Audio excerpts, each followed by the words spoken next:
Okay, this will be the lecture for chapter 28, and I'll be talking about refraction and refraction. We'll start off by talking about reflection and probably not telling you anything that you don't already know. We look in a mirror, we're going to see our reflection. I will introduce a concept that light's going to take the least time as it goes through the path, and that's important for reflection, but it's also going to be important for refraction as well.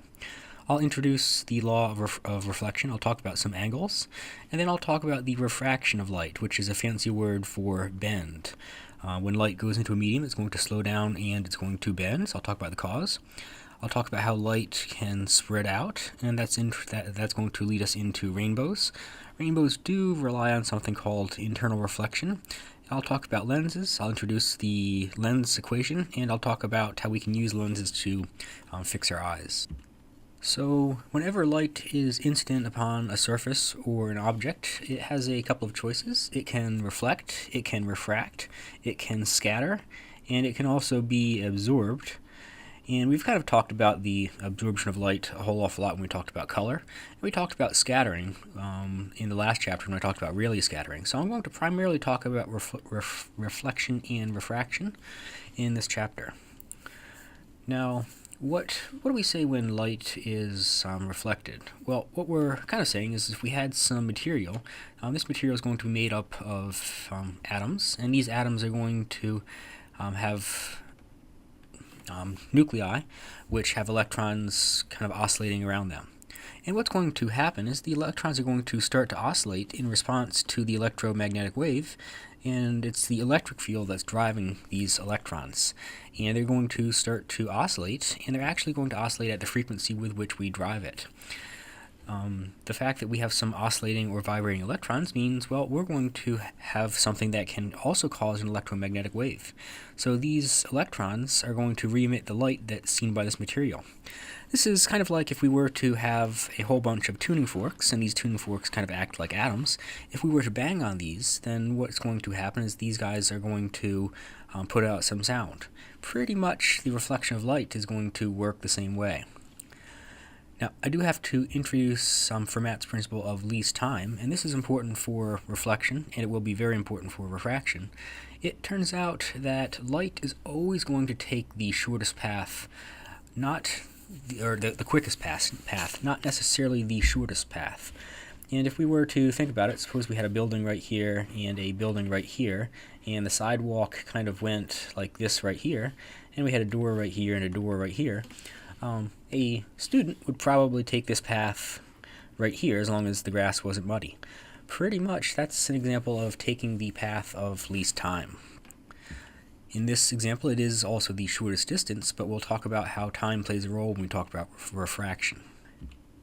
Now, suppose for a second I had an object that was a mirror, something that was shiny, and I had some light kind of coming in through point A, and it's incident upon this mirror.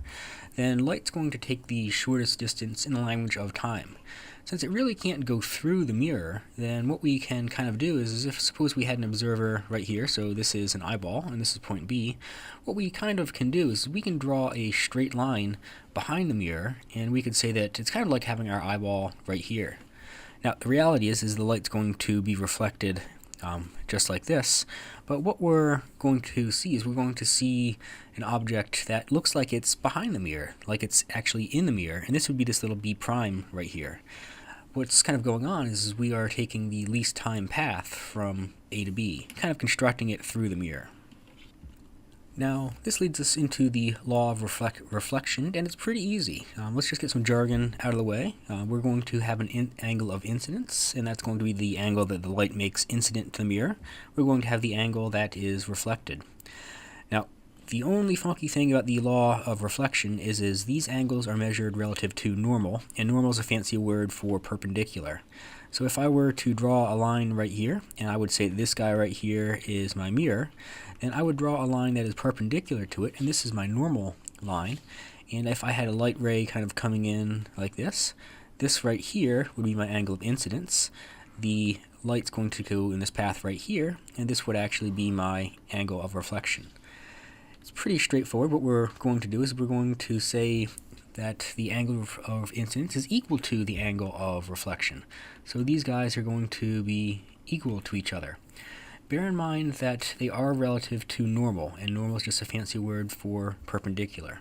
So the law of reflection really isn't that awful bad. Now, what are we going to see when we have a mirror? Well, suppose we had an object. In this case right here we have an object that is a candle, and we're actually going to see what's called an image. In the case of mirrors, it's always going to be a virtual image, and it's always going to appear like it's behind the mirror, probably not telling you anything that you don't already know. What we can kind of do is we can draw some light rays, and we're going to kind of put some dashes right over here. We can kind of say the image is going to appear right here, and everything's normal right here. Have this light ray coming right here. I'm going to draw my normal line right here. There's my reflected ray, and it appears like it's going to come from right here. It's going to be the top of the candle, and you can convince yourself that we could pick any point on this object, and we can kind of construct where the image is. As long as the mirror is flat, it's going to appear as far behind the object as it is in front of the mirror. Now, when we call this a virtual image, we call it virtual because there's not going to be anything there, and so nothing there. And we're going to pretty much say that it's going to be a real image if it appears to be on the same side of the mirror or the lens in a little bit. But it's always called virtual if there's nothing there. Something that's kind of interesting is as long as we're talking about a plane mirror, the only axis that's reversed is kind of the front-back axis. So if I were to draw, kind of a XYZ plane right here, if I were to look in the mirror, well, the up-down is pretty straightforward. You don't look in a mirror and things appear upside down. If you were to draw this one right here, it doesn't change it either. The only thing that the mirror changes is going to be this axis right here, so kind of the front-back axis. Now, you may be asking yourself, well, we've talked about plane mirrors, which is another word for flat. What happens if we have a mirror that is bent a little bit? Well, it turns out we can bend a mirror kind of like this, or we could bend a mirror kind of like this, and we have a special name for these guys. We're actually going to call this one a convex mirror. It's going to curve outwards, and we're going to call this one a concave mirror. It's going to curve inwards. Kind of the way I remember this is this guy right here. If I were to trace this circle out, it looks like he's in a cave. So we call this one concave, and if it's not concave, then it's got to be convex. Now, still, what's going to happen is the angle of incidence will be equal to the angle of reflection. So there's my angle of incidence, there's my angle of reflection. But now the normal is going to be perpendicular to this curved surface. So the line's going to go like this, and out here it's going to go like this. I can kind of exaggerate this. Right here it would go like this, and right here it would go like this because it's got to be perpendicular and it's got to be perpendicular. Now, what that's going to do is the light's going to bend, angle of incidence is equal to angle of reflection, and you trace this thing back, and the top of his hat's going to appear to be lower. We could do the same argument for his chin. The top of his chin is going to appear to be lower, and so a convex mirror is going to make objects smaller than they appear. And this is pretty much what's written on your car mirrors. What's going on is that's a convex mirror, and objects are smaller than they appear, but you can actually see more of the road. You could do the same thing for a concave mirror, and you could convince yourself that normal would go inward, normal would go inward. You trace the top of his hat, and this ray is going to appear a little bit higher, his chin's going to appear a little bit lower, and so a concave mirror is going to make objects bigger than they appear. Now, what happens if the surface is not entirely flat? Kind of what I've drawn is I've drawn a perfectly flat line, and I've said, well, we're always going to have angle of incidence equal to angle of reflection, all relative to normal. But what happens if the surface is bumpy? Well, we have a special name for this. We're going to call this diffuse reflection, and we're not going to see a clear image. So suppose for a second I had light kind of coming in like this. Well, this light ray is going to come in. It's going to bounce perpendicular to this surface, which is kind of at this angle, relative to normal, and it's going to go like this. And you could argue each one of these guys is going to kind of go off in a different direction. So we're not going to get a clear image. It's going to appear to be a little bit fuzzy. Now, we can kind of see this on the roads. If we were to take a look at the road, we know that road surfaces are relatively rough, and you can go out to the road and feel it yourself. We know that road surfaces are going to be bumpy. What we're going to get is we're going to get diffuse reflection, and what we would see is we would be able to see, cars at night, but they're going to be kind of diffuse. It's not going to be nearly as clear. However, at night, what we can, or suppose we were driving at night and there was some water on top of the road. Well, water is going to fill in all of these gaps right over here, and what that's going to do is the road is going to become less diffuse. If we had a car over here shining its headlights, and if we were kind of an observer over here, we know that when the road is wet, we're going to get blinded by those headlights. Pretty much what's going on is the rough road is going to have diffuse reflection, the wet surface will not. Kind of an example of this from the satellite world is actually something called sun glint, and we always get sun glint over water, and the reason for that is because suppose we had the sun right here, and we had a satellite looking down at the Earth. Well, suppose it was looking at the desert, deserts are going to be rough, and we're going to have diffuse reflection. However, suppose we're over some water, and even though the water has some waves, what we're going to get is we're going to get some reflection like this, and we're going to get a nice clear image of the sun. And what that's going to do is that's going to blind the satellite. We actually call this the sun glint region. You can kind of see this region right here, and it's very difficult for satellites to try to retrieve information in this region because essentially the sun is blinding them. Just a quick little check your neighbor question. When do we see reflection? Well, we're definitely going to see it in light. I've talked about that ad nauseum. We're also going to see this in sound. You could turn up your speakers and the sound's going to reflect off the walls and annoy everyone in your house. So we're going to get reflection from both light and from sound. Now, I do want to change gears a little bit, and I've talked about reflection a whole awful lot. Now I want to talk about what happens if the light goes into the water. Well, it's going to refract, and I said earlier, for refract is a fancy word for bend. What it's actually doing is it's obeying Fermat's principle of least time. Now, suppose we're going from air into water. We know the speed of light in sound is 3 times 10 to the 8th right over here. And so what we could do is we could say that it's relatively fast. We know when light goes into water, it's got to interact with those molecules, and so it's going to be relatively slow. So what we're going to have is we're going to have our angle of incidence. That hasn't really changed. It is measured normal, just like it always has and always will be.